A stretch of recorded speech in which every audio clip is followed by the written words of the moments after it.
Thank you, Rich. Obviously excited for his home country there as he puts his hands in the air. And that is one of the great things about the World Magic Cup. You get that vibe from everybody here in the building and, of course, everybody at home watching as well. We are ready, though, to head down to the feature match here for the second round. And as Rich said it, we have France versus England.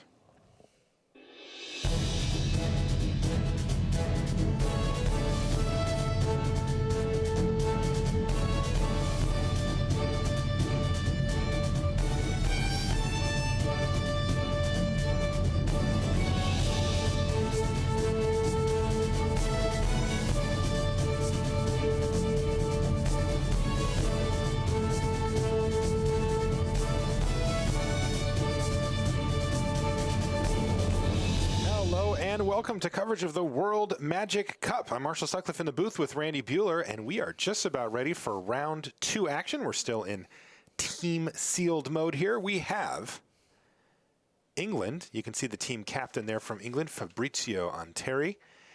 They're playing against France. Now, the captains didn't end up getting lined up here. You know, the players have a seat, right. ABC, and you can kind of sit. You can decide how you want to line it up. England put their captain in the C seat. France has Fathi Benaribi. Yeah. So let's see what we're looking at here. Now, we took a look at the decks here, Randy, and we see that Fathi Benaribi is on blue-white flyers. And it looks like a very solid version. It's got a little bit of an awakened sub-theme that you'll often see with this deck in there. It's got a tide collar. Yes. On the other side of the table, though, for players who have played this format a lot, you'll see the blue-black deck of Fabrizio Anteri with the perfect start here. Mist Intruder right into Benthic Infiltrator to get those ingest triggers going. And he's actually got some things to do once he's got some ingest going. He does indeed. 2 copies of Ulamog's Nullifier and a Wasteland Strangler are the highlights. Those are some highlights, no doubt about it. And a good start here for Fathi as well, though, who has he started off, looks like he was on the play here. And yeah, not too bad. He's got a Shadow Glider, which held back the Mist Intruder for a turn. He did decide to go ahead and attack with it. After that, he figured probably, well, I'm going to get an ingest going here anyway, so I may as well get in for damage and trade 2 damage for 1. But he followed up with a reasonable Incubator Drone as well. Wow, and now Nullifier is just up. And this is the super interesting part here because Fabrizio Anteri, as you mentioned, Randy, he has 2 Ulamog's Nullifiers, and he's already got 2 things exiled there from ingest. There's not too many cards that care about that second ingest. But, nice backup plan here for Fabrizio. He's not going to get stuck just trying to hold up those things forever. He's going to go ahead and fire off Complete Disregard here to take down the Shadow Glider. It's interesting. I mean, a lot of times the Nullifier is just a 2/3 flash flyer, which is fine. It is. In fact, perhaps a little underrated. The card's quite good. I mean, it could have just picked off that Shadow Glider there, and Fabrizio chose not to. What do you think of that line? You know, I think Fabrizio is really trying to maximize value here. The fact that he has 2 of them in his hand makes me more likely to want to just pick off and eat a Shadow Glider Guy's here. not going to play around the second one, right? No, they never do. That's just a rule. All right, and here we go. Benthic Infiltrator Counterspell is going to get countered. But, gosh, yeah, Fabrizio still has 2 cards exiled thanks to the Complete Disregard from before. And that Flying Air Force is up. Everything evasive here for Fabrizio. Yeah, I would have been pretty tempted to just pick off that Shadow Glider with the Nullifier, but I like the position Fabrizio has put himself into now. He's got 4 power worth of invasion. He's counterspelled 1 thing, and he's got the ability to stop whatever Benaribi does next. Yeah, I think that Fabrizio's thinking was just that there's some 5-drops that he didn't have an answer for already that Fathi could play, and he would be left with no answer. And in fact, he just valued the Nullifier that much more than Complete Disregard, right? Yeah, exactly. And it's true that Fathi does have that. You can see he's got double Windrider Patrol in hand here, and he's going to get one of them snapped off here by another Nullifier. There's a reason Fabrizio has some numbers in front of his name. Indeed. Some parentheses around him. Number 22 ranked player in the world. All right, this is interesting now. He's going to go for a Halimar Tidecaller. So Benaribi is slow rolling his Windrider Patrols. Yes. But this might just draw the counter anyway. Oh, he doesn't have double blue, does he? That's correct. Yeah, he's got a spawning bed down. So There you go. Yeah, this might just draw it out anyway, and it looks like it's going to. I mean, that's a lot of value to give up there.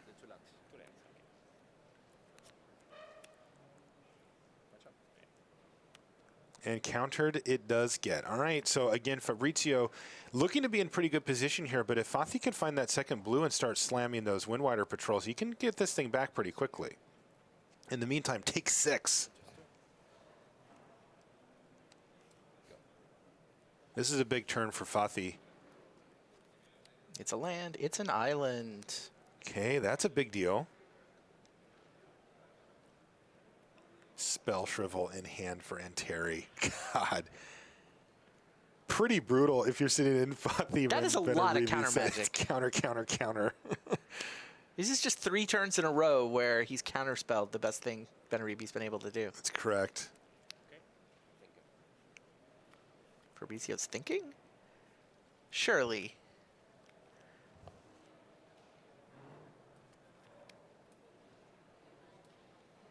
Fabrizio could be thinking about any number. You know, he could be thinking, look, I can beat that. I can't beat Planar Outburst. You know, something along those lines. Still, I'd be pretty surprised if he didn't just counter the Windrider Patrol here. I mean, the 4-3 is pretty good on this board. It is. Okay. He's going to let him have it. Wow. He can attack through and still get in for 4 damage here. He's got a dampening pulse here. Ah, he's also got a Merc Strider. Oh, okay. There we go. How about you send that thing back to your hand? And a quick game, by the way, on table B goes to Pierre Dejean, who is the French captain captain for France. Yeah, and he beats Kirill Patel in a quick game 1. So both captains looking like they're going to take a quick game 1. Yeah, I love this deck from Fabrizio, by the way. I mean, sure, we have seen a particularly nice draw, but I mean, this is why he put those cards in, and wow, what a performance. Counter, counter, counter spell, backup, tempo. How often have you seen a blue-black tempo deck you didn't like, Marshall? It's a fair point. But this one's great. It has looked very good. The thing is that Fatih's had a perfectly reasonable draw here, right? Mm-hmm. I mean, he did stumble a little on the blue mana, but after he hit that, it's like... he's just getting smashed. Mm-hmm.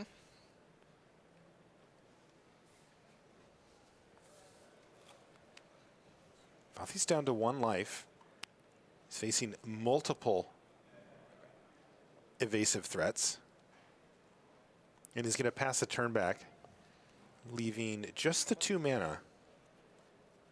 Gideon's Reproach is the only card that really matters to Fabrizio, and it doesn't actually matter here as he's got enough attackers to get in anyway. And Fabrizio and Terry is going to take down game 1 as captain for England for his team, and in fact, even things up as far as games go. We'll be back right after these messages. Outfit your Magic collection with the newest Battle for Zendikar accessories from Ultra Pro. You can see the full array of card sleeves, deck boxes, playmats, and portfolios in your favorite Magic artwork at ultrapro.com. The Magic Online Championship Series is underway. Start earning your way to the Magic Online Championship now. For more details, visit mtgo.com. And welcome back to the feature match area here in Barcelona. Let's jump over to Table A, as our other 2 matches are shuffling. And let's jump in and see what we're looking at here. Well, this is kind of an interesting board. There's a From Beyond and 3 Scions, but nothing else. Versus, that's for Raoul Zimmerman of England. Arnaud Sommet just has a Vestige of Emrakul, but it looks like it's holding off the fort, or holding down the fort here, though Raoul's down to 5. So Arnaud looks like he was the one with the quick start, though has not been able to fully capitalize on it from this point. Both players on red-green. Right. Kind of interesting. We've definitely seen a lot of these red-green aggro decks in the field. Now, Zimmerman's has a bit of a Devoid theme to it. He's got, Violet Aggregate, a couple of Kozilek Sentinels in his list, Eyeless Watcher, Call of the Scions. Whereas Sume is more the Snapping Gnarlid variety.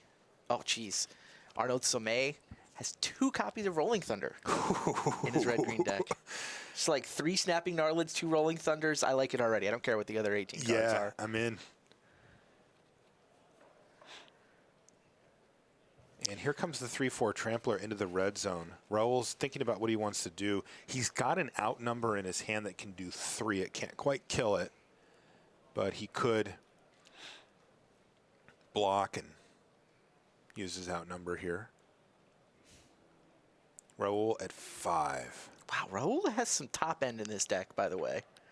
He's got Breaker of Armies, Conduit of Ruin, Deathless Behemoth, and Ulamog, the Ceaseless Hunger. He has Ulamog in this deck? He has Ulamog in this deck. He's got a Catacomb Sifter and as part of a very light Black Splash. You know what he's doing? He's trying to decide if he can take this damage and then crack that thing for Ulamog. I think he's genuinely considering it because look, he's got enough mana here, right? 1, 2, 3. Touch of the Void. Oh, Touch of the Void finishes him, so he takes the risk and gets punished for it. Tough one there for Raul Zimmerman. And Sumay takes down game 1 for France. So that puts Pierre Dajon up a game, Sumay up a game, but Fabrizio and Terry on the other side of the table up a game for England. So 2-1 in the early going for France. Yeah, both of these countries lost their first round, but really, all you have to do is get to day 2. Because of the way the pool play works on day 2, you're in it. If you just get there, you just got to get into the top 32 today out of 73 countries, and you can still win the tournament. Probably any winning record is going to get you through. If you're 4-3, you're probably going to make the top. Yeah, I think 1-4-3 didn't make it. Yeah, if you go 0-3 and then win the next 4, you're going to have to sweat your tiebreakers. But if you're 4-3, you're looking good, yeah. Yeah, just don't lose the first 3, and you're still very much live. Yeah, we have, I think, 3 countries more this year than last year, so maybe a couple of people will miss at 4-3, but that's basically the goal. Get a winning record, get through to day 2, and then anything is possible in pool play. All right, let's jump to our middle table here. This is table B. And once again, we've got Pierre Dajon there. You take a look at Pierre. He is the team captain for France. A Pro Tour finalist. Kira Patel has got a Colostria Nightwatch on his side of the board. Yeah, Pierre is a PT finalist. He played against his countrymen. Yeah, Jeremy Tizani beat him. Tizani almost made this French team. He finished 2nd at a World Magic Cup. Lost the final. And here's Myers Malice now for Dajon. This is a card I love in this format. Sure. And even though he doesn't have enough mana to get awaken and attack this turn, he's still going to make that 3/3. And we see some teamwork happening here with Patel on figuring out, well, what do we actually want to discard here?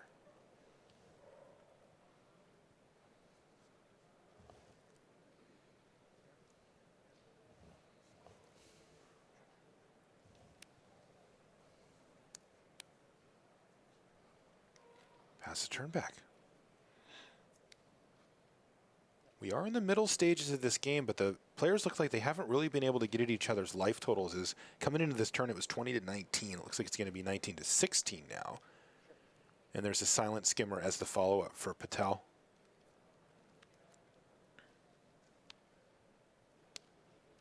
Plated Crusher time. Yeah.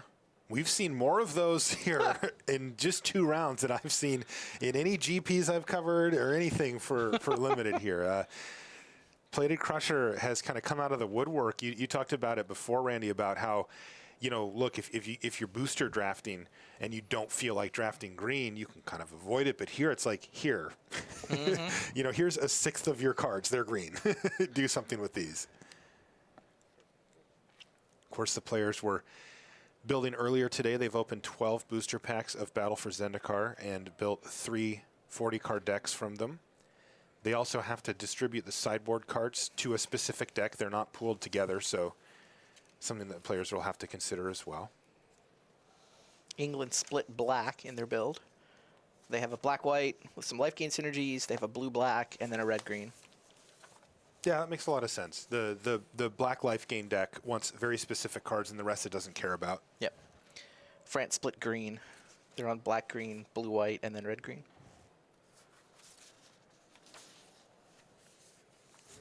All right, here's a Catacomb Sifter now for Dajon.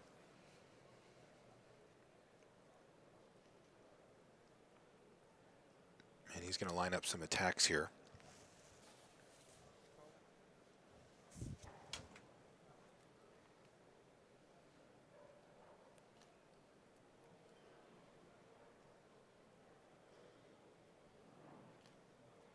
And it looks like complete disregard. Oof.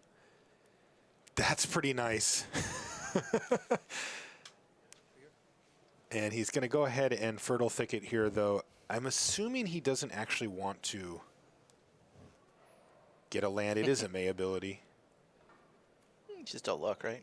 Well, you know Yeah. what's on the bottom. You just get a little more information about your future draw steps. Exactly. Yeah, losing your Ghoul-Draz Overseer to a complete disregard while the shields are down is pretty rough. It's a big mana advantage for Pierre Dajon.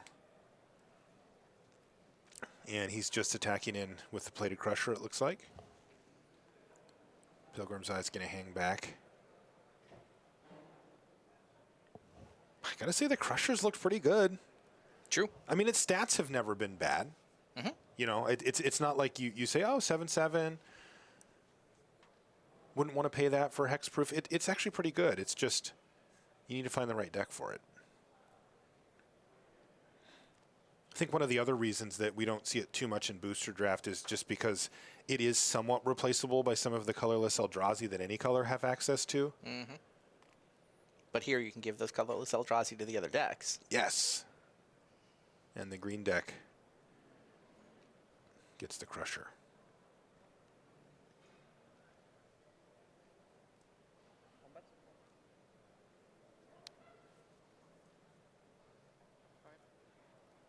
It's part of the reasons why green's been a little awkward in this format anyway. Like, the things that green's normally good at are ramp and fatties.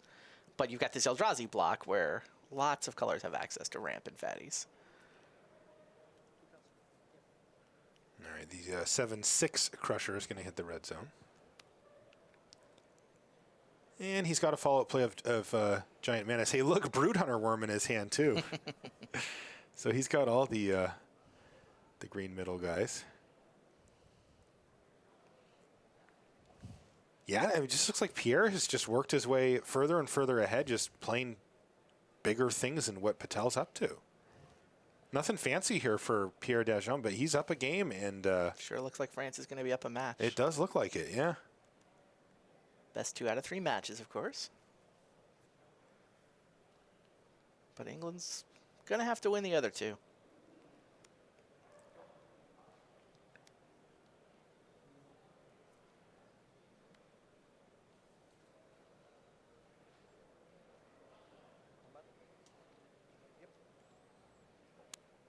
He's still going to just keep crunching in there with the Crusher.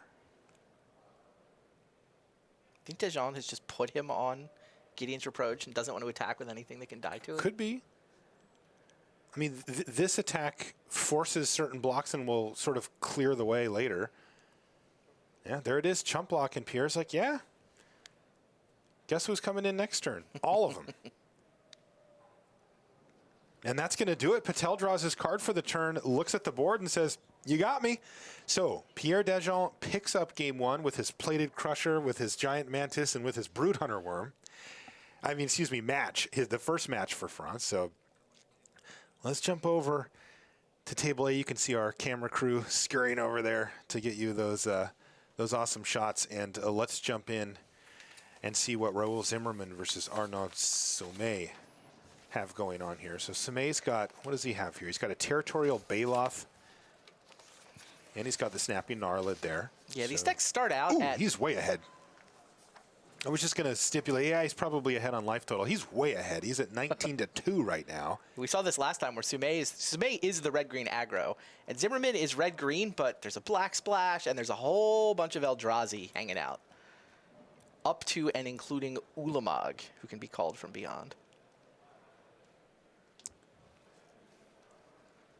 And I believe that Zimmerman has him in hand. Yeah? You know, we saw him, I think, I had the read that he was trying to go for it. All right, looks like it's 10-17, so he's got a little more breathing from last match. So this does change things. Zimmerman at 10 life has a little bit of room to work with here, though. That 10 life can evaporate pretty quickly. He's probably going to want to start chump blocking with some of his 1/1s here at some point. Wow, But Zimmerman's got looking at his Conduit hand, and Ulamog in hand, in hand. yeah, that's a little awkward. But if he can get the Conduit down to help stabilize, like if Somei misses a land drop and can't attack. Whatever, you Conduit for Breaker Varbies. He's Sure. got more where those came from. No, it's true. And Conduit works, it still works the way he wants it to, even though it's in his hand. Stone Fury, though. Also, an update from our furthermost back table. They're sitting at 1-1 now. That's the Fabrizio and Terry match? Correct, versus Benaribi. And we're going to hold them and see what happens with this one. Okay, so this will be the only match going for now. Correct. Cool. Once again, France is up one match here. They've got to win 2 to secure this one. Both of these teams started off the tournament with a loss, but it's not the end of the world. So Zimmerman, though, decided instead of playing, well, really anything to affect the board directly on his side, Stone Fury was his play. He said, you know what, the door's open. If we just take out this 4/4, the Baloth, it'll just be better for us. So he did that. I mean, the truth is, if the game goes long, Zimmerman just wins. Absolutely. He's got so much gasoline in his hand. He needs to just not die. Totally. Here's a land off the top for Zimmerman, and he would like to see about as many of those as he can get. Yep. He's actually up to 8 mana right now. Yeah, maybe sack 1 Scion for Totally. Conduit here. Yep. He can play Conduit. 5/5 is a decent blocker. He can search for Breaker, which he can cast next turn no matter what if he wants. He is going to need to find a land somewhere else or a mana. It looks like he's actually just not going to do it. Oh, he wants to draw a land for Ulamog, so he's not going to search for Breaker? I think that might be the case. If he does not find something to put on top of his library, then he is live to go land Ulamog. Interesting. But he could guaranteed play Breaker. Pretty much, yeah. Although he would have to sack a Scion for it. Correct. It would put him another step back from casting Ulamog. Yeah, he'd be 2 away from Ulamog if he went for the Breaker next turn. Okay, makes sense. Searched, failed to find, just shuffled. I want to see an Ulamog pretty bad.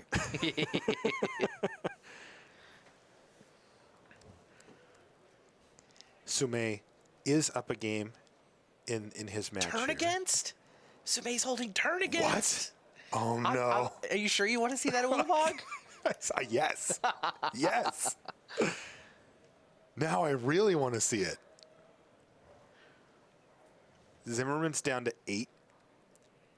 He got burned last time by Touch of the Void to finish him off after he decided to take 3 instead of blocking. Yeah, he was set up to From Beyond to go get that Ulamog. He was, and I think that's what the plan he wanted. Now, this changes thing. Akum Firebird means a land off the top would be really nice for Zimmerman. To get that Firebird exiled. And I don't think he's found it. What did he draw from Beyond? I don't think our All right, hand cam has updated yet. Oh, it's a thicket. Oof. Not the land he was looking for. Now, this it's not over. It is not over yet. But it is not looking nearly as good for Zimmerman now that he took 3 with haste and he's scheduled to take another 3. Touch of the Void is going to be in range here, and maybe a well-timed turn against could also kill him.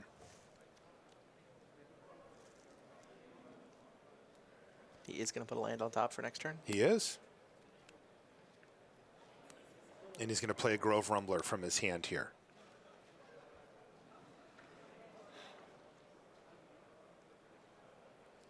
So now what's happening is Somei is thinking, can I win here?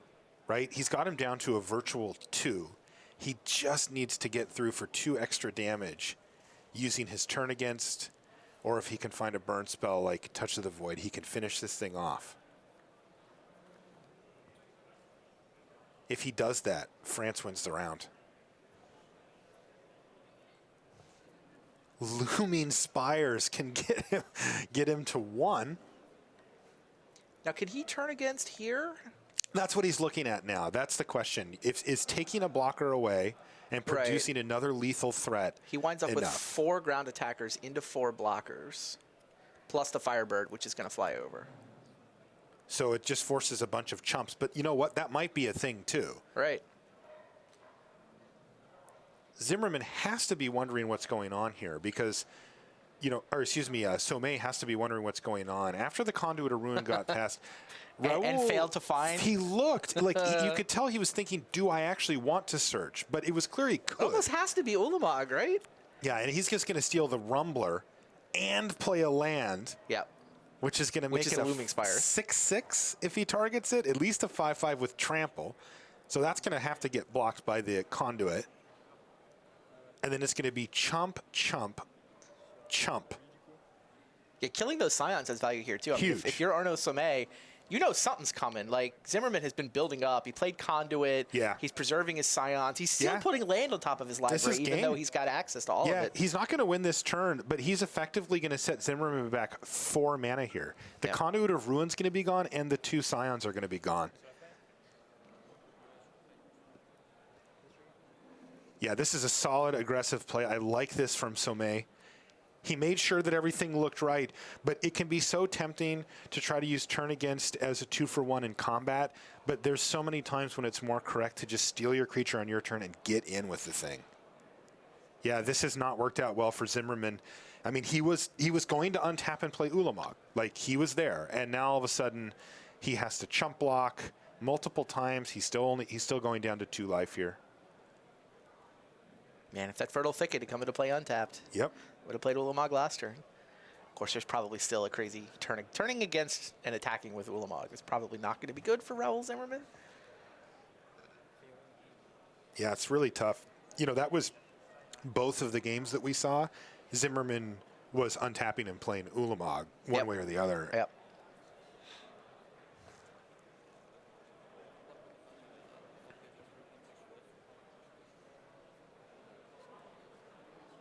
You can see Fabrizio and Terry, the team captain for England there, offering advice for Zimmerman.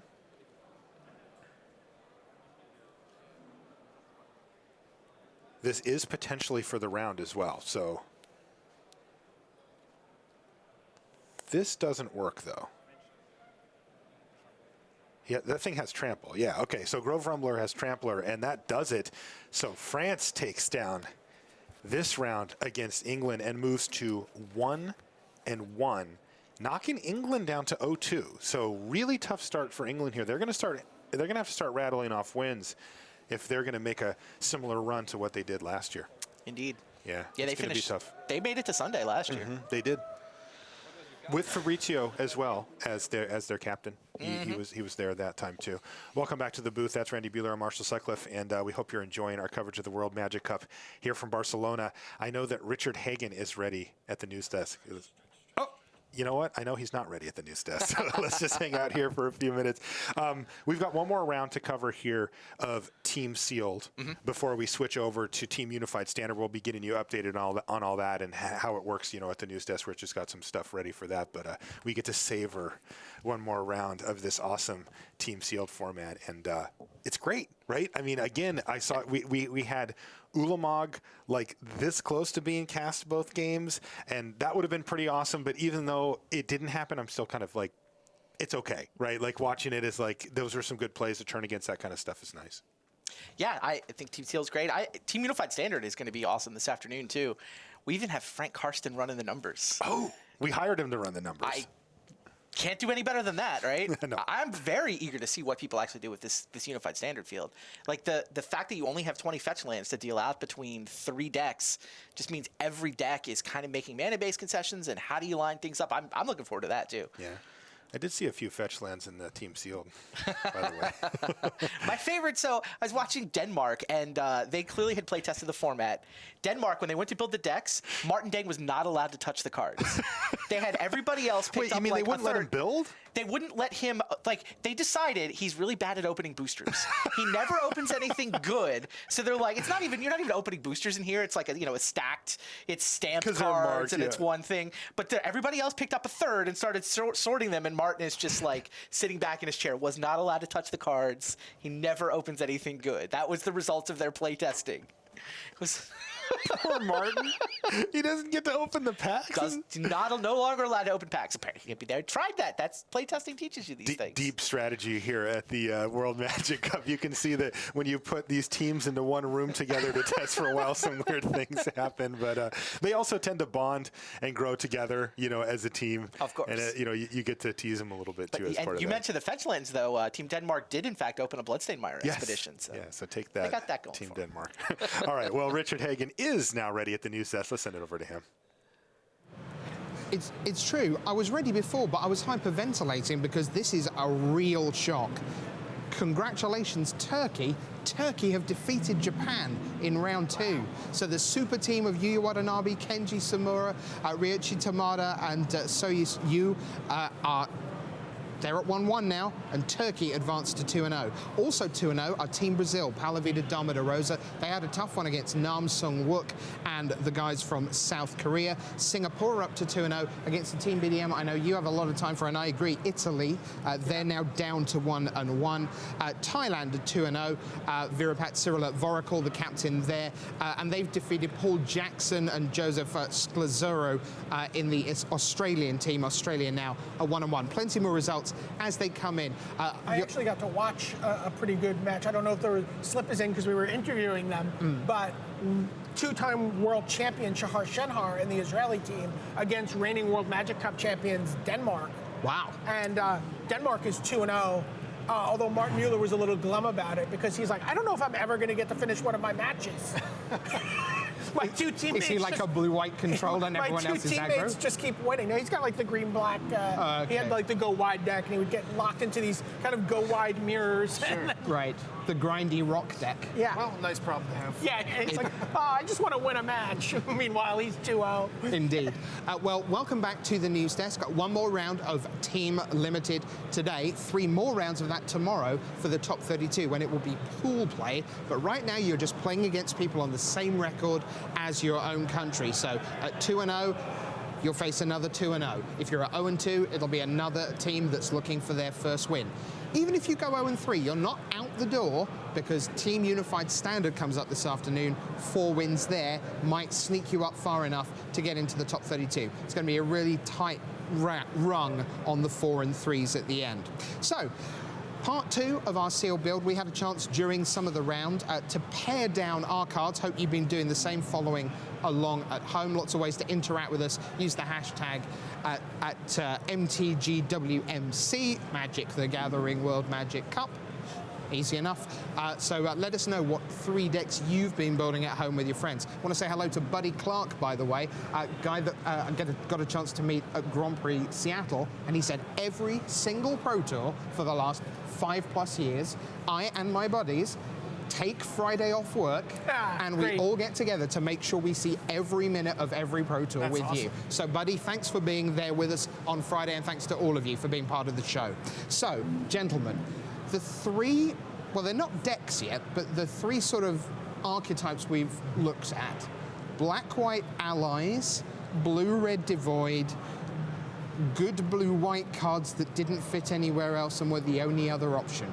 So, as you can tell, that's maybe the biggest question mark. So, Ian, why don't we start with you? And you've got the best part of 30 cards still laid out for black-white. Yeah, black-white is our deepest color combination and the area where we have the most options. So the shell of this deck is the black-white Life Gain Allies deck. We've got Lantern Scout with Rally, wants us to have lots of allies in our deck, as does Calastria Healer, 2 copies of that. We've got some Life Gain synergies in terms of Calastria Night Watches, Nirkana Assassins, Bloodbond, 2 copies of Bloodbond Vampire, really important there. So we have a couple different directions we can take this deck, and with 30+ cards here, we're definitely gonna have to pare it down a little bit. So I guess, BDM, one of the big problems, I mean, it's a good problem to have, but one of the big problems with this archetype is that in order to fuel all those ally triggers and all those life gain triggers, you have some reasonably ordinary individual cards. McKinley Patrol, Nakana Assassin, not inherently, they're 2/3 for 3. These are not great cards in and of themselves. Yeah, I mean, even a card, like the Stonehaven Medic is not a super exciting card to be playing. It's a 1/3. It's not, it's going to get run over by a lot of cards. It's not going to present a real threat a lot of time, but it has a lot of synergies in this deck. Definitely. So how about, Ian, give us, let's take the cards that you know are going to be here, and then let's start looking at the decision points. Start with 2 Grip of Desolations. Yeah, so definitely removal spells, 2 Grip of Desolations, Complete Disregard, Ruinous Path is awesome. Not sure about the Bone Splinters just yet. BDM, I know you really like Pathway Arrows. I do really like it. I'm willing to trust my teammate on that one, so I'm going to leave that in here. I think it's got good synergy that might in the deck. change, right? If for some reason you end up not playing the Nirkana Assassins, or the Retreat to Hagra went somewhere else and you lost that Death Touch ability, this is not a super card on its own. Totally agree. In a deck, but where you have the ability to give Death Touch, dealing that 1 point of damage becomes fatal to the creature you're shooting as opposed to annoying. Right. So I'm going to take it off and put it to the side for now, but there's a good chance we will play that as it builds into our synergy base here. Okay, what about the creatures that you definitely want to keep? Okay, Zulaport Cutthroat for sure, the 2 Calastria Healers for sure. Core Castigator is a question mark here. As you can see, we have tons of 2-drops here. It does seem like a shoe-in as far as a 2-drop ally, and there's a good chance we'll play some number of them, but I'm going to put them off to the side here, and we'll use them to kind of fill in as we have more information about our deck. Same thing here with the Stonehaven Medic. It has life gain here, but we're not sure which of our many 2-drops we're going to be playing. And importantly, as you noted, Stonehaven Medic isn't an ally, so we're going to have to evaluate how deep do we want to go in the life gain versus how deep do we go in the ally. That's going to influence whether we play these. And then the Core Blade Whirl, I think we'll definitely play as just a solid ally for sure. First strike Death Touch, pretty exciting. Yep. Similarly at 3s, we have lots of different 3s to choose from. I think we're going to play some number of the Nirkana Assassins, but we're not sure how many yet, so I'm going to put those off to the side. I like the Hagra Sharpshooter. McKinley Patrol, again, we could play some number of these, but not necessarily all of them. Lantern Scout, we're definitely playing. Super huge bomb there. At 4-drop creatures, Silent Skimmer is solid, but not necessarily something we need. Not I could doing definitely anything see. in our deck, Not doing anything particular, right? The Bloodbond Vampires are definitely key. We're definitely playing those. They're one of our main win conditions in the deck. Similarly with the Calastria Night Watches, you can make an argument if we head more on the top end of the curve that maybe only play one of those or something like that, but I like both of them in this deck given what we have. And then Felidar Sovereign is certainly going to be awesome. We're certainly playing it in a deck. However, we mentioned we have the blue-white deck down the road, so we're going to have to evaluate whether it belongs better in this deck or in the blue-white deck, but I'm going to leave it here for now. So right now, that's 15 cards, 4 spells, 11 creatures. That tends to suggest, once you start taking out all those allies, it does tend to suggest that things like Silent Skimmer and maybe the Stonehaven Medic, there aren't going to be room, because we're just not going to have the weight of allies to trigger it. It all looks great when I've got 3 of these and 2 of these, but if you only play 2 and 1, and then you're trying to squeeze in a Silent Skimmer and a Stonehaven, aren't allies mostly going to be where we want to be with our remaining 7? I would think so for the most part. I mean, they're awesome with Lantern Scout. They're awesome with Calastria Healer for sure. And for that reason, I'm really looking at the Nirkana Assassins coming in here. So they're this is the Death Touch. not a spectacular card. 2/3 for 3 that can gain Death Touch. But I think it's in a nice spot in our curve. It's nice and defensive. We're not a deck that's going to win the game by attacking early. And so I like these as both playing into the ally synergy and potentially playing into the life gain synergy. And also with the first strike ability from your allies, they can be impossible to block. They can be sort of like virtual flyers. Right, great point. Because if you have Death Touch and first strike, you can't block. So based on what you said there, Ian, does that mean you prefer McKinley Patrol's 2/3s for 3 as opposed to Core Castigator's 3/1s for 2? So the Castigators are a really interesting question in this deck. As a 3/1 for 2, this is a card that belongs better in an aggressive deck, like a red-white allies deck, for example. Having 3 power but only 1 toughness pairs really well with rally triggers that give you keywords like First Strike, Menace, and so on and so forth. In this deck, they're particularly good with the Core Blade Whirl, which gives them First Strike. However, if we look at the rest of the core of our deck, we've got a lot of slow, powerful removal spells, and the main way to win the deck is in our 4 and 5 drops here. So I don't think we're going to win many games unless our opponent gets mana screwed. by attacking with 2-drop creatures. So for that reason, these may not be the best fit because they don't trade up very well with only 1 toughness. They get,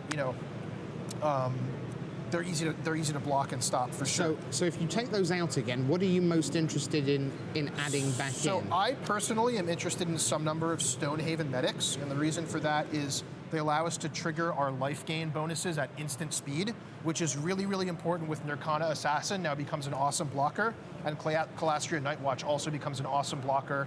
Just gives us a ton of flexibility, and it's also repeated life gain triggers for our Bloodbond Vampire, which is going to give us a really reliable way to win the game with 2 copies of that card. So I'm interested in these, but definitely this could be an argument that a team debates over for several minutes about what combination of Nirkana Assassins, Stonehaven Medics, and Core Castigators to play. Do you guys have opinions on this? I'm really interested, and I know you are too, BDM, in the Felidar Sovereign, and to what extent that is a win condition in this deck, or a help us stay alive condition in what ultimately would be the blue-white deck over here. That's I'm not necessarily sure the Felidar Sovereign, even though it seems really obvious. Hey, look, it's lifelink, and we've got life gain, and I actually kind of like the Felidar Sovereign in the blue-white deck, where you're going to go Planar Outburst, Halimar Tidecaller back my Planar Outburst, you're like, and then, but you may have taken a little bit of a beating getting that set up, and where, this is just a really big creature that can then dominate the board and even get a couple hits in and just claw your life total back and set you up to really win with your big awakened spells. Yeah, it makes sense. I mean, it seems like the rules text on here, winning the game when you have lots of life fits better in the black-white deck since we're going to gain lots of life. But when the black-white deck is gaining lots of life, it's already doing its thing. It's probably already winning the game. So in that sense, this is kind of like a win more card in this deck, whereas the blue-white deck might really want it as like a curve topper that helps gain life. And I might also want to put a Stonehaven Medic over in the blue-white deck, where maybe we want something that's going to let us, if we're, this is a little light on creatures in general, and very light on early game. Whoops, sorry. So I might want to get one of those over there to sort of lower the curve of the deck and to be able to sort of extend the game out with a little bit of life gain and a little bit of, grinding the game down so that you get to set up all of these powerful spells that have awakened. Okay, so that's deck 1. It's black-white, it's very synergistic, has some okay cards in it, doesn't have a ton of super powerful rares, does have Double Grip of Desolation. We're very close to a deck there. Let's move to our central deck, and it's central in many ways because if we were playing a bunch of rounds in this format, I would expect to be seeing you, BDM, winning a lot with this deck. Walk us through the shape of blue-red. We've still got way too many cards, but give us a sense. Sure, so what we have here is we have some good removal spells. We have double Touch of the Void, we have Brutal Expulsion, which is both tempo and removal, and we have Rolling Thunder, which still just kills people, as well as creatures.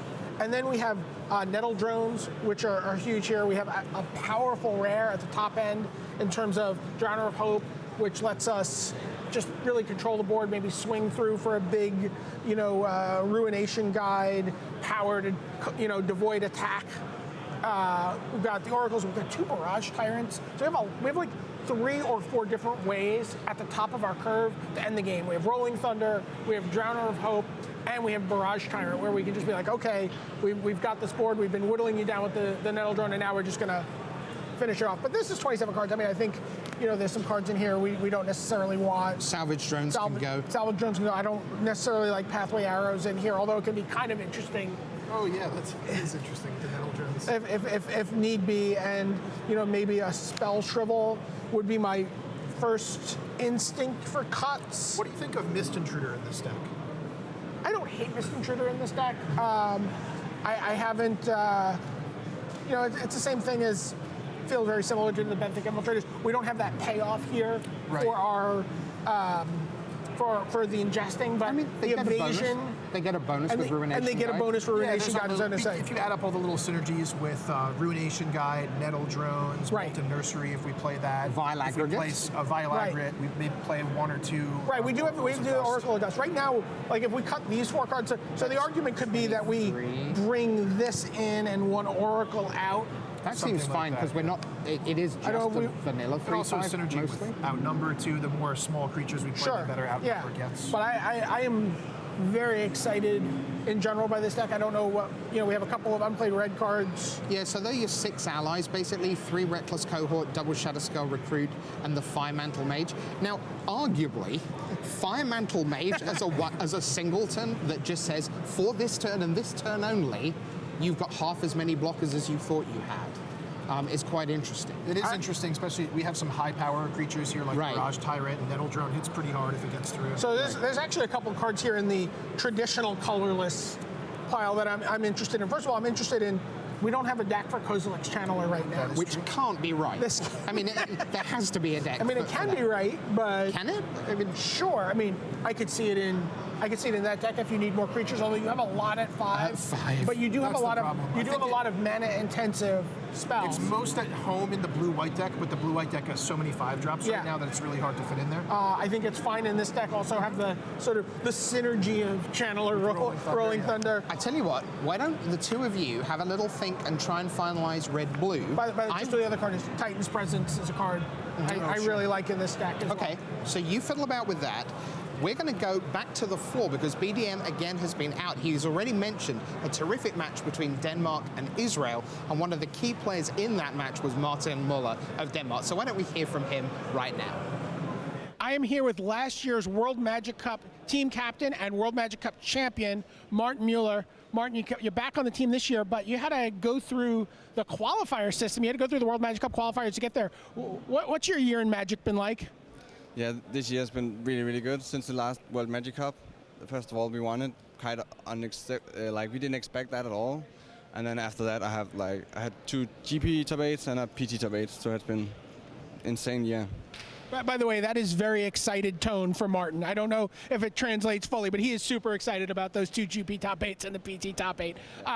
One of the things that I love talking to you about last year's event, and I didn't know that until a few days ago, is that you guys had quite a surprise waiting for you at Copenhagen International Airport when you went home last year. Tell people about what happened when the Danish national team returned hoisting the trophy into the airport. Yeah, we definitely got quite surprised because there was 100 people in the airport cheering with flags and people we didn't even know personally just come out to celebrate that the Danes have won.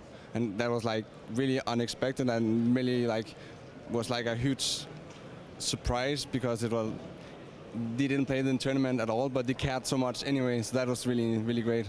And you guys went on a whirlwind tour. You were being interviewed. What was that whole experience like to go from a fairly anonymous but successful Grand Prix player and Pro Tour player to then now be doing the other? Yeah, it was pretty insane but Denmark is a small country, so every time we win something, we want to say it to everyone. All right, well, you guys have been doing a lot of winning. I'll let you get back to it. You're 2-0 here in the tournament so far. For Martin Mueller, this is Brian David Marshall. Thanks very much to BDM, and thanks very much to BDM and Ian, who looked like they've mostly arrived at a conclusion for Blue-Red. You decided the Titan's Presence has a home. Yeah, we think the Titan. We have Ian really wanted us to be able to kill flyers. Yeah, especially three power flyers. I think that's the bar for and with the Titan's Presence, we have the Nettle Drones, the Vestige of Emrakul, the Barrage Tyrants. We have enough stuff, 3 or more, to really make the Titan's Presence viable. We ended up putting the Channeler in here, and then we had a Despoiler, a Ulamog's Despoiler here that was not being played, didn't have a home. Yep. We still have some colorless cards. We still have a Desolation Twin that's never going to find a home. We're not going to find a home. A Conduit of Ruin that we don't have much to take advantage of. Because we don't want to warp our decks around maybe sideboarding those 2 in as a package if you're up against a super slow deck. Yeah, with 2 of the Drowsy Devastators as well. But and we ended up cutting both Oracle of Dusts, ultimately, Coral Home Guide. And the Molten Nursery. Yeah, you know what? The Molten Nursery, it's fine, but we wanted to have more creatures and more ability to just do what our deck does and not have to. It's an awesome sideboard card too. Certainly it lives in the sideboard of this deck. Yeah. So if your opponent has lots of 1 toughness. And Spell Shrivel was the cost to getting Titan's Presence into the deck. Okay, well, we're going to show you our third deck in just a moment, but first, yesterday, a ton of team captains came in to talk to us about their expectations, their testing, their hopes, and none more so than the home team. This is Antonio Del Moral Leon, a Pro Tour champion in the past 12 months, of course. He is the captain of the home team, Team Spain, so much resting on his shoulders with a relatively inexperienced squad. why don't we hear from him now with a translator? It's going to be great. Here comes Antonio Del Moral Leon. I am here with Pro Tour champion and leader of Team Spain, Antonio Del Moral Leon. Now, this World Magic Cup, a very big one for Spain, of course, because it's happening right here in Barcelona. Now, Antonio, obviously joined here by Inez, the community manager at Wizards of the Coast, just to help with a little bit of translation. How big would it be for Spain to win this World Magic Cup? ¿Cómo de impresionante sería para España ganar esta copa, además estando celebrándose aquí en España? Hombre, pues un orgullo muy grande, ya que España en lo que es mundiales por equipo nunca ha destacado, y ganar aquí y encima en casa pues sería, vamos, lo máximo. We would be super proud of not only winning a World Magic Cup, but only winning at home, something that in Spain we have never had before, so it would be super proud. And of course, every team is not just one player, there are 4. So in addition to yourself, who are the other 3 members of Team Spain? Presenta un poco los otros miembros del equipo de España. Vale, pues uno es Alejandro Dubuy, otro es Alfredo y otro es Daniel. Y bueno, ganaron su torneo bien. So Estoy contento con ellos. he's very happy with his teammates. They did it really well in the tournament, so he's really happy with them. And in terms of preparation, there are 2 formats to prepare for. So we have limited, we have constructed. Where do you think Team Spain will be the strongest? ¿Con quién preparado? Sí, que además o sea, hay varios formatos dentro del torneo, entonces ¿en cuál es el que pensáis que vais a estar, o sea, que lo vais a hacer mejor? En limitado, la parte limitado sobre todo. He thinks that limited is very strong. Well, of course, you have the home field advantage. Team Spain getting to potentially even sleep in their own beds, some of them. Best of luck to Antonio Del Moral Leon and the whole of Team Spain here at the World Magic Cup. Absolutely, good luck to them. People who are doing well at the moment, here's 3 results coming in. Team USA up to 2-0. They defeated Northern Ireland this round. Wales are 2-0, Pip Griffiths and the guys. Norway are 2-0, the home of Nikolai Herzog. He was captain last year, not here this year, but Norway off to a 2-0 start. All right, gentlemen, so we've got our blue-red, which is pretty locked in now. Our black-white, which still had a lot of cards optional, and maybe because there are white cards there, this may impact our 3rd deck. So let's walk you through what we've done. We've got a blue-white deck, and curve is going to be interesting. We have nothing at 1, 2 Fortified Rampart, feel the early beats at 2, Gideon's Reproach and Tightening Coils. I put the Sheer Drops at 3, pair of those, even though ideally they're at 6. Stasis Snare at 3, Halimar Tidecaller is our first actual hazard power creature. Dampening Pulse at 4, then at 5, Triple Ghostly Sentinel, that might be one too many, we'll see. Windrider Patrol, and then we've put most of our Awakening spells there, though of course they can come down earlier, so Double Clutch of Currents, Rush of Ice, Ondu Rising, Planar Outburst of course, and then Royal's Retribution, and then at 6, again, maybe there's one too many Wavering Elementals, ideally, 2 Wavering Elemental, and Angel of Renewal. Now the thing is, if you're thinking it looks a little bare, well that's because 2, 4, 7, 8, 9, 13, 19, there are exactly 22 cards there. We did not have a lot of spare room for maneuver, which isn't necessarily a good sign, gentlemen. This is definitely an 18-land deck. For sure, yeah. One, You're dead if because you your don't get land, up your to extra 5 lands lands. are creatures also. That's true too, yeah. Because of the awakened spells. Any thought, guys, to swapping maybe the Angel of Renewal and the Felidar Sovereign? Like, the Angel's an ally, might be better in that black-white ally deck. It's possible, or just giving both to the blue-white deck. The blue-white deck looks like our weakest deck here so far. I definitely like moving the Felidar Sovereign to the blue-white, and I would look at maybe trimming one or two of our weaker 5 and 6 drops here, which would probably be Wavewing Elemental, I think. Sure. And then, I mean, we also have one, like the way you're currently configured in black-white, is we have one Stonehaven medic that's not being played. You ended up with 2 in this build here. Yeah, I think I like that split. And we talked a little bit about that, and then we get to have like 3 pretty like slow the game down cards in our 2-drop. Yeah, it can sometimes block 2 drops, the Stonehaven Medic, or just stop you from losing a longer game to a Nettle Drone or something. You know, like I mean, in terms of it seems bare, but early game again, those 3 2-drops. We have, you know, the tightening coils, we have the Gideon's approach, we have the 2 sheer drops. Right. You know, we have the stasis snare, we have the dampening pulse. We can really slow this game down to a point. Right. Also, the Clutch of Currents and Rush of Ice you can use early just to buy you some time. And in fact, I think that's one of our team notes for whoever would play this deck, is that normally you always feel sad if you're not awakening your awaken cards. But in this deck, because we have, like, maybe not the Ghostly Sentinel, but you know, with these 4 cards at the end here, we have ways to win the game late that aren't about making a 3/3 Clutch of Currents card, and that potentially we are going to burn some of our Awaken really pretty early in the game. Because we literally have 1 meaningful creature before turn 5. Right? I accept that these are really good at what they do, but you know, we are not tangling on the battlefield before turn 5 with this deck. Yeah. So going clutch it back to hand, your 3-drop, clutch it, your 4-drop, Rush of Ice it.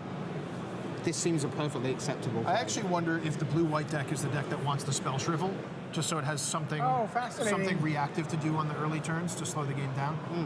If Yeah, we're not I kind of like that. I like that a lot, actually. Yeah. I like that a lot. And then maybe we don't need. Maybe you don't need the Stonehaven Medic.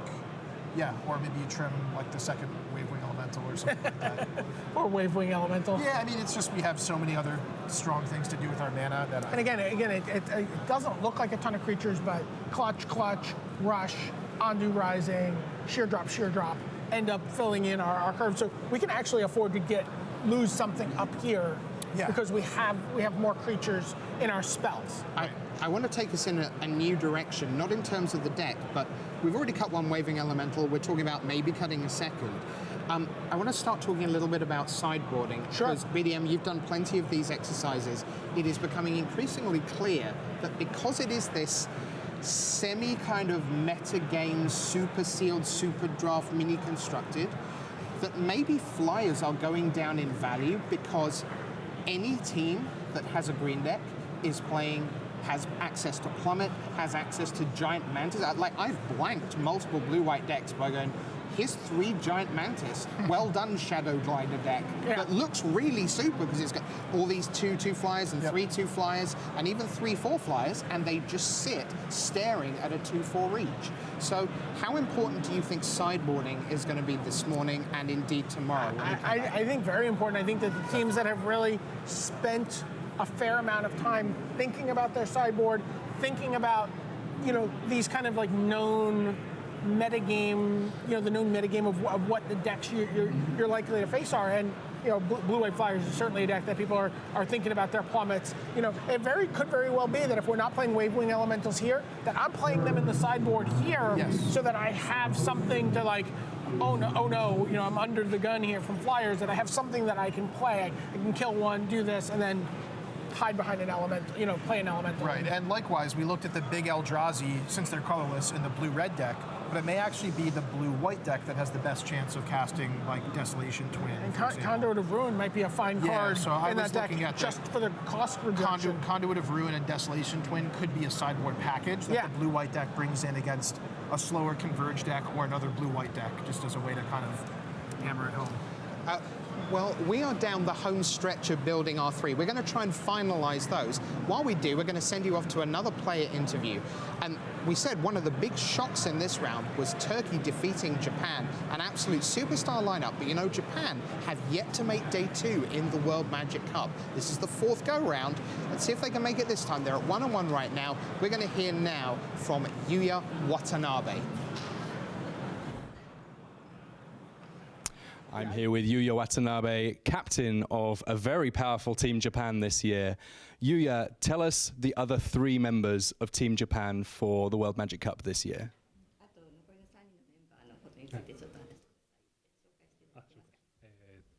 良一玉田、要素よ、津村健二、very powerful members. So we have a Hall of Famer, a Pro Tour finalist, and well, this year you are up for Hall of Fame as well, so a very, very strong team indeed. How has your preparation been for this event? Which have you focused on, the limited or the constructed? どういうふうな準備をしましたかということで、コンストラクテッド、リミテッドどういうふうな割合で練習しましたか。はい、コンストラクテッドを 80%、チームリミテッドを 20% ぐらいの割合。20% team limited and 80% constructed. So the constructed is very complicated for this format? Very, very hard.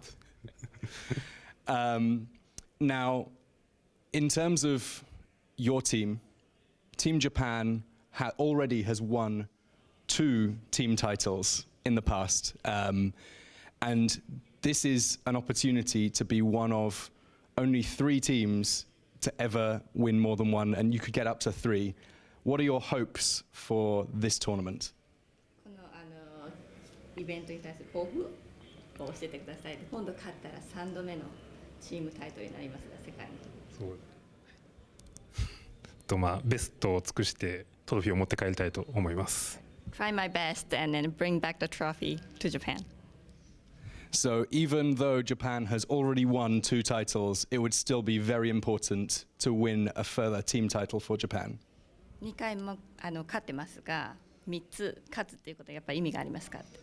僕がいた時勝ったらいいんで、僕がいる時に勝ちたいです。He never won one, so it'd be his first.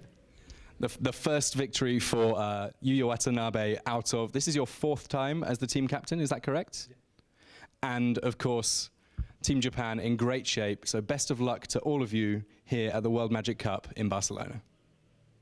Yep, so Japan, they're at 1-1 right now. Players getting seated in the feature match area. We've got a terrific match coming your way. May or may not feature kilts.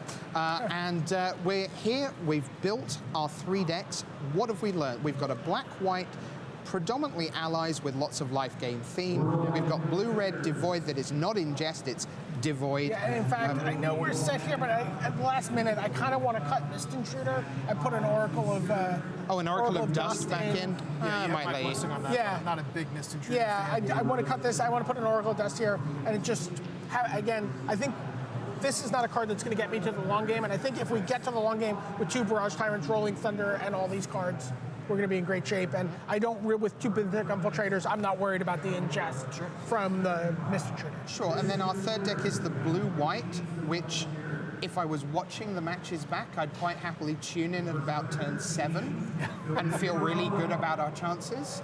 And I'm not sure I would particularly enjoy turns 2, 3, and 4 very much.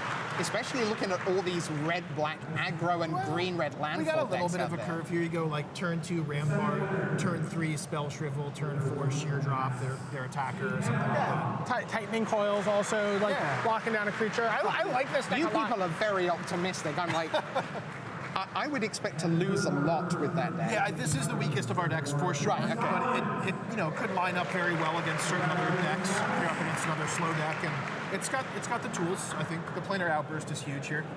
Just incidentally, if you're hearing the applause out on the floor, they are announcing the Spirit Awards. These go to the teams that have really gone that extra mile to make this such a celebration of global magic. The 3 winners, the Dominican Republic, Panama, and Scotland. So well done to the 3 of them. Hats off, great stuff. Very good indeed. So obviously you can only learn so much from one pool, but we've had the advantage of walking out and seeing 70 teams plus going at it. What do we know about not just this team sealed format BDM, but there are some tremendous team GPs coming up in 2016. There's Washington, there's Louisville, and there's Brazil as well has a team GP next year. So what are the real fundamentals of putting 3 people in a row and going, have at it?